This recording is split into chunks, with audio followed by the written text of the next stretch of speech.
Kembali lagi di Apa Kabar Indonesia Pagi pemirsa.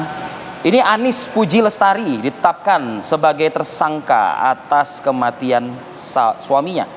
Tersangka yang berprofesi sebagai instruktur senam ini harus berurusan dengan pihak kepolisian setelah diamankan dari rumahnya di Desa Serigan, Kecamatan Paron, dan juga dibawa lagi untuk dilakukan proses rekonstruksi ya oleh pihak penyidik dari Polres Ngawi.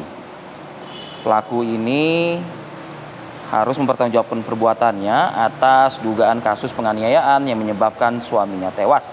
19 adegan dilakukan dari proses tersangka melakukan pembunuhan terhadap suaminya hingga membuang palu dan melapor ke tetangga bahwa korban jatuh di kamar mandi.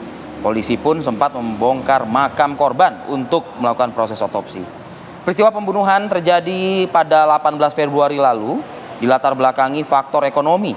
Tersangka terlilit hutang, baik di pinjaman online atau pinjol maupun juga di bank, dan tidak pernah direspon oleh korban. Ya, kok bisa ya sampai sebegitu teganya membunuh suami sendiri, bahkan ini berdalih bahwa suaminya jatuh di kamar mandi karena memang ia emosi. Suaminya ini kayaknya tidak pernah merespon terkait pinjaman hutang. Jadi yang terjerat pinjol dan pinjaman bank itu istrinya. Tapi suaminya ini tidak memberikan solusi lah, Vi. Mungkin akhirnya ini menyulut emosi dari sang istri. Oke, kita akan membahas mengenai hal ini dengan narasumber yang sudah bergabung bersama kami, AKP Agung Joko, Kasat Reskrim Polres Ngawi. Selamat pagi, Pak Kasat. Assalamualaikum. Selamat pagi. Ya.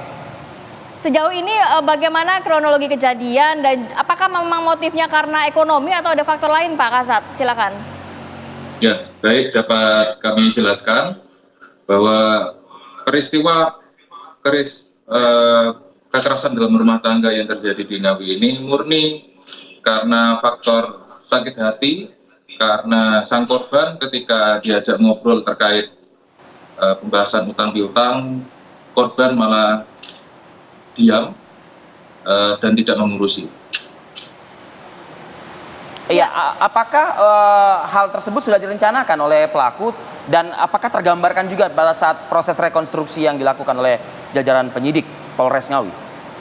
Ya, baik, dapat kami jelaskan kaitannya dengan perencanaan. Jadi si tersangka ini memang mengetahui setiap harinya bahwa palu yang digunakan untuk memukul korban ini memang tersedia di tempat yang sama, yaitu di dalam rumah.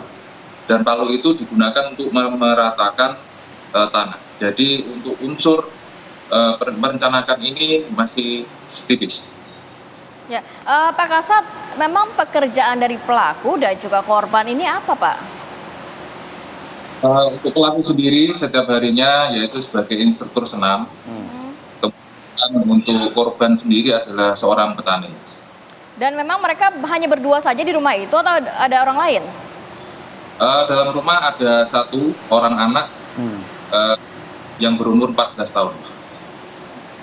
Berapa besar sih Pak utang dari tersangka ya terhadap pinjaman online maupun juga terhadap bank? Dan pinjaman-pinjaman ini dipergunakan untuk apa saja ya? Ya, untuk total utang sampai dengan saat ini yaitu 40 juta. Menurut keterangan dari tersangka, utang-utang tersebut digunakan untuk mencukupi kebutuhan sehari-hari. Terakhir Pak, sanksi pidana atau jerawatan hukuman kepada pelaku seperti apa? Untuk pelaku sendiri kami kenakan pasal 44 ayat 1 dan ayat 3 Undang-Undang Nomor 23 tahun 2004 tentang penghapusan kekerasan dalam rumah tangga dengan ancaman maksimal 15 tahun penjara. Ya, baik, terima kasih AKP Agung Joko, Kasat Reskrim Polres Ngawi sudah berbagi informasi dan waktunya pada pagi hari ini. Salam sehat selalu Bapak. Assalamualaikum.